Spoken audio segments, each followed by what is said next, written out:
everybody, WYN here, again for another video in our tutorial series on how to create an exploit within Roblox. Today's video, we will be discussing hook function, pretty much everything about it, how it works, what it does, and how you can use it to exploit a game within Roblox. So with that, we'll jump right in. So first, let's read over the documentation for hook function. I think it's important to really understand the parameters that need to be included, as well as what type of data it's returning. And from there, we'll kind of go into the why behind this. But if we look at the Synapse X documentation for hook function, we'll see that the method hook function in itself requires an old function, so the original function that you want to hook, and then a new function, which is the hook that you'll be replacing it with. And then also the return type for this is also a function. So what that means is that when you call hook function, its return is a function. Now, if we read the documentation down here, simply it says hook function old, which is the original game function you want to replace, replaces it with the function hook, which is the new function you want it to do. The old function is returned, so that's the return that we see in front of it, and you must use this function in order to call the original function. Now this is very important, and I'll show you why if we go to another page here on the documentation under function hooks. So if you look at this example of a hook function, they define a variable called old fire server. Now, they then set this variable, old fire server equals, and then they put in this hook function. And the reason for that is because this hook function is going to return the original function passed, which is, in this case, fire server, and it'll be stored as this value, old fire server. All right, now that is really important because if you want to do something within the function, like let's say print out the arguments passed to it, which I think they do in this, yeah, they do, I'll show you down here, and which they do in this example, they want to print out the arguments passed to fire server when it's called. So basically they create a new function that simply prints that out, but they still want the remote to work and the function to actually work. So what they do then is return the old function that was saved, old fire server, and then all the data parameters passed to it. So in this case, they split it up into two arguments, event, and then general arguments. And I'll explain that in a moment. So by doing this, everything before this return here, all this is new. It's going to happen every time this function gets called. It's going to go through all the arguments that are passed, and it's going to print them out. So the first thing here is event. And so what they're expecting is that in this case, an event would be the name of the remote event, and then followed by a series of parameters. Now, this is unknown because it could be many different things depending on how the remote event was created. So they put it as the three ellipses, which is general parameters or arguments, and that simply just means that it could be any number of things or multiple values. And so when it's an unknown like that, you're not sure what the parameters are, you can put the three dots, and then that would store the parameters as a table if there's more than one, and you can loop through that. And that's exactly what this is doing here. So for IV in pairs args, so which is short for arguments, once again, it's a reference to the three dots that are being passed to the function, it's going to print out the value in the argument. So by this way, simply, this is exactly how a remote spy tool would work. It'll print out the name of the remote, and then it'll print out all the arguments passed to the remote. Okay, so I'm not sure I did a good enough job explaining that, but basically you're creating this variable, in this case old fire server, and it's going to be a reference point to the original fire server function. And so the one we're replacing it with doesn't just overwrite it. It's going to run the function we're replacing it with first, and then if we return the old server with all the parameters passed, the old function with all the parameters passed, it'll operate as normal, not breaking the game, in theory. All right, with that being said, let me just jump into some code I was just writing, and I'll go through and explain it. Um, in fact, I might just rewrite this just for your benefit. So let's say you are looking at a game script that has a function and you want to hook it to change a value. Let me just explain how this works. So I'll just go ahead and let's leave this code here and not type it again. So I created a table. So once again, pretend this is a game script. I created a table with an index of A with the value of alpha and the index of B with the value of beta. Now, let's say a game has a function to where, in this case, called getData, where you pass to it an index, and then it references the index from the table we just created up top and returns the value. So if we were to call getData with the letter A, it simply would return the word alpha. If we put getData with the letter B, it would return the word beta.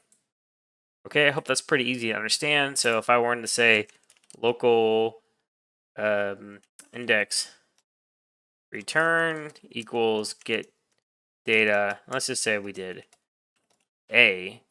If we did this and printed it out, it would print out simply alpha because A gets passed here as the index. And so it looks up data table with the letter A from up here, data table, index of A is alpha. So it'll return the word alpha. All right, and I'll show you that in the actual game. So right here, I have local value equals get data A, print value, should print alpha to console. All right, let me just get Roblox up and we will see if that works correctly. And then in a second, we'll go through a way to hook it to change how data works within this function. All right, I have Roblox open. I'm going to copy this code I just wrote here.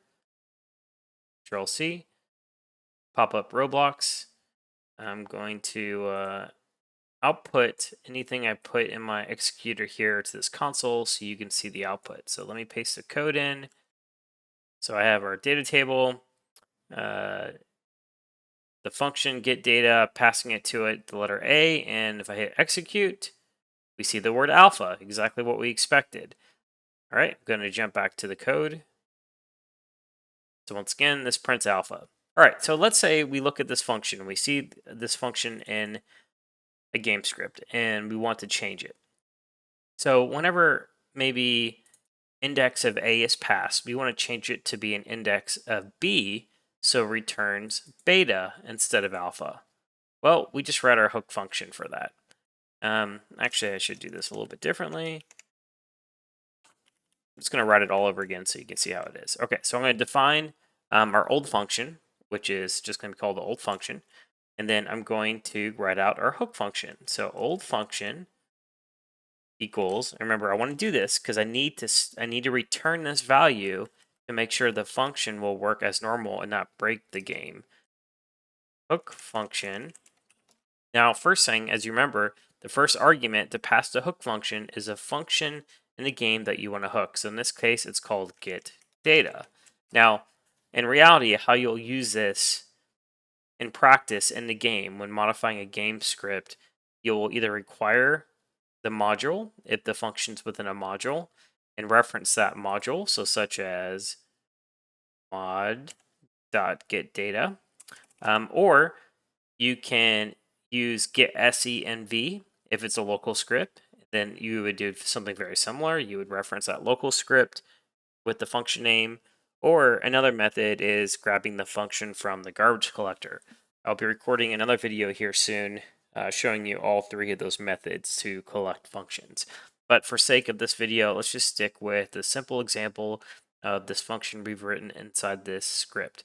And the reason I don't have to preference this or put a location to the script it belongs to is because it's in the same environment that we're writing it in. So it simply in context of the script, this is all in the same script, so I don't need a reference point to it.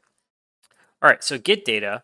Now we want to replace it with a new function. So let's just write out function Now, within a function, you can either pass in parameters or you don't have to. Now, I know that this takes an index, so I could simply just put index, but a lot of times you're not going to necessarily know all the parameters.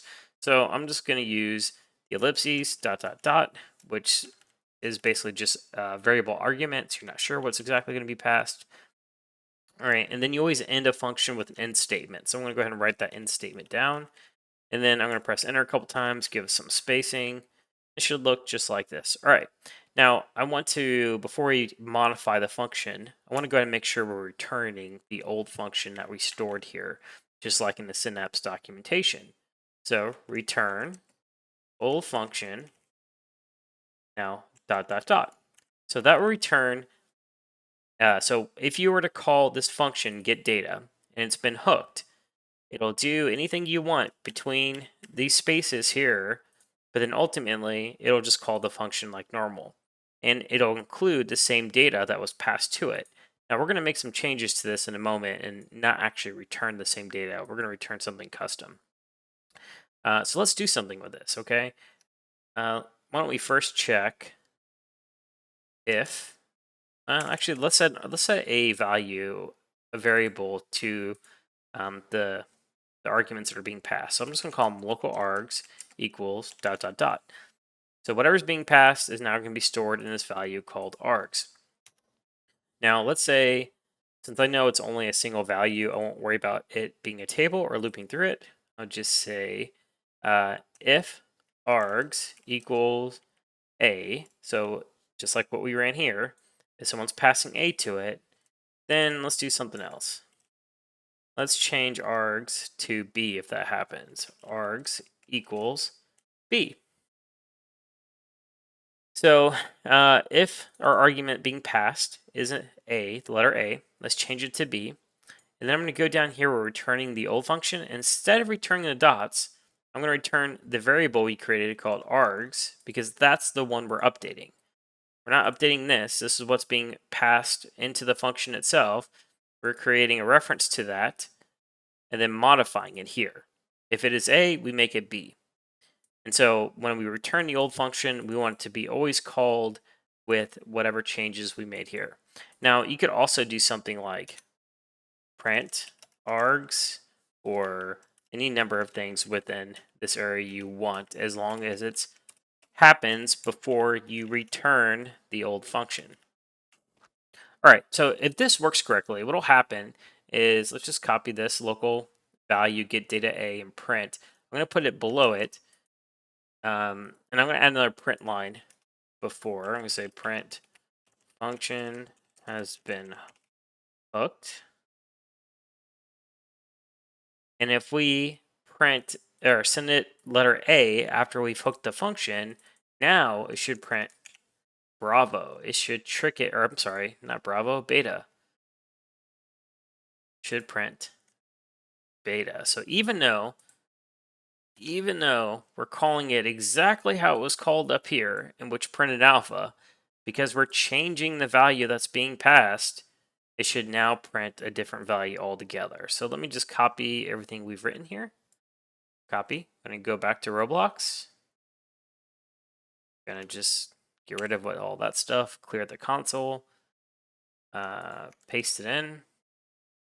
Before I paste it, I'm also going to, let's just modify the print statement. I'm going to say print for the first command original value, comma, and then the last one, I'm going to put hooked value, comma.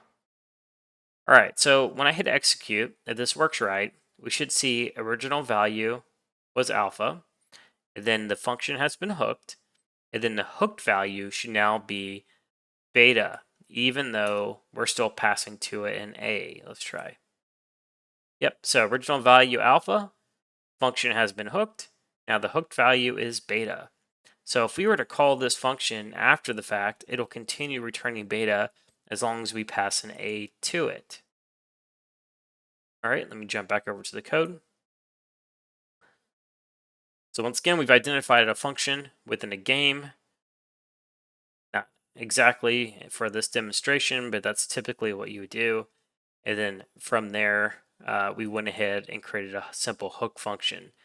Now, remember, hook function is going to return the old function, which you always want to return here, unless you want it to, or don't care about it actually operating the function. We pass to the hook function argument. The very first argument we pass is the function that we are hooking. Now, not the name of the function. If I were to just say get data like this in quotes, that's a string. That's not a function. That's not going to work. You actually need a reference to the function itself. In this case, the reference is already defined up here. I define the function get data. So that is the function.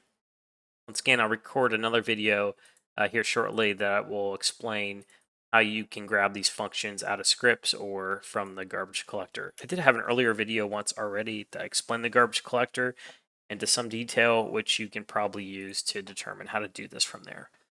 All right, and then next argument is a function you want to replace it with. So that's what we have here. We have a new function with an unknown arguments being passed to it.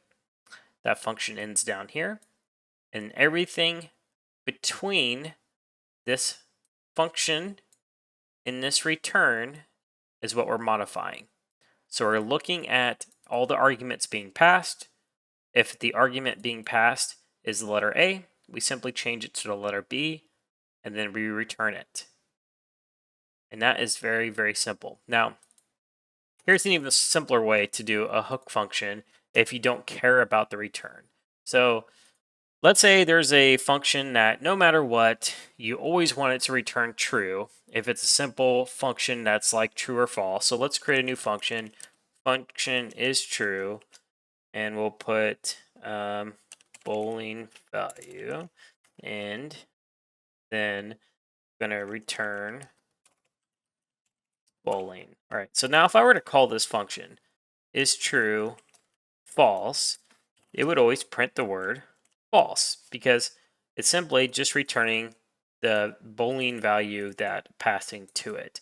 Now, let's say we always want it to return true no matter what, and we don't care about it breaking anything. We just want it to be very quick and easy. So all you have to do is use the function hook function. You can forget about saving the return method, return function, because in this case we don't care, we don't want it. It's true. So I'm passing to it the function name, or the function itself that we want to hook. And then we're going to replace it with a new function. And I'm simply just going to say return true, end. So now, every time this function is called, return true, doesn't matter if someone passes false or true or anything into it for that matter, it's always going to return the value true. Because what essentially happens is this function in the game gets removed and it's replaced with this. So that is how a hook function, if you always want it to return a value, works. Very simple. You can also change this obviously to anything you want. False, nil, math.huge, you name it, you can change it. All right, well, I decided to go ahead and make a game to show you how this works in practice. It's a very simple game I made in Roblox Studio. Let me go ahead and pull it up. All right, in this game, there's only one little GUI button here called Click Me. And then if I click it, it turns to true. The value or the text turns to true. So let's go ahead and open up DarkDex and try to figure out what's going on here. So the GUI I found under Player GUI, and I can see the button right here. It's called Button, and to make sure it's the right button, I'm just going to go down here till it's text property, and change it back to click me. There we go, and click it. Yep, it goes back to true. Okay, so it's the right button. Let's go ahead and reset it one more time. Click me. All right, and I see there's this local script that's beneath it called click button. I'm going to go ahead and right click and view this script. All right, so let's look at what the script is doing. So the first thing is it's requiring a module script from replicated to storage known as, or named simply module script, and that's stored as value U1. And then from there, there's a mouse button one click connect function tied to the button. And how I know that's a button is I can see it's being referenced as script.parent. where script is the local script, this click button script. The parent of it is one up, so that's the button, the text button. So when the text button is clicked, this function is performed. It takes the button and it changes the text to the return value of a function that's within this module script called isTrue. So this function is true. They pass true to it, and whatever value is returned is what this button turns to. So when we tested a minute ago, it turned to false. If I go to replicated storage, look for the script named module script. There it is. I'm going to right click on it and view. We can try to figure out why it's saying false when true is passed.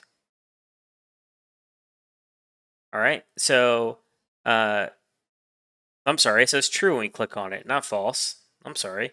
The function is true equals function with one parameter, parameter 1, return parameter 1.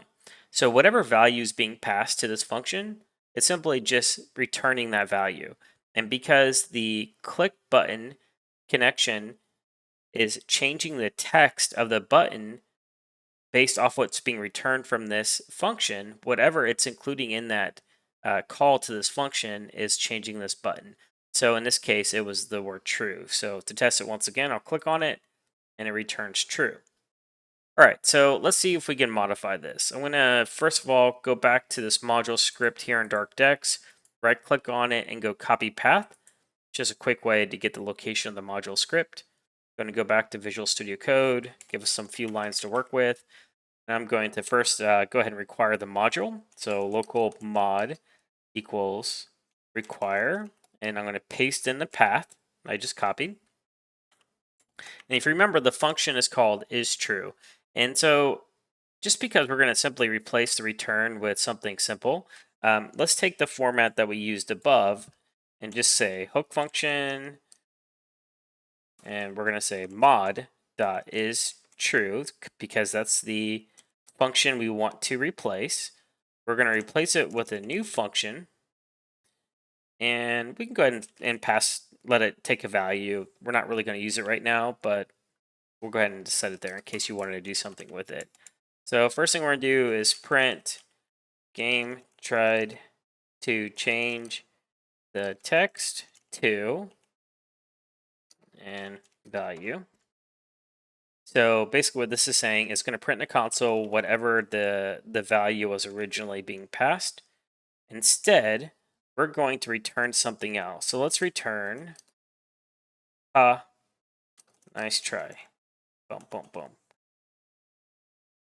All right, I think this will do it. Let's go ahead and copy this whole bit right here, including our reference to our module.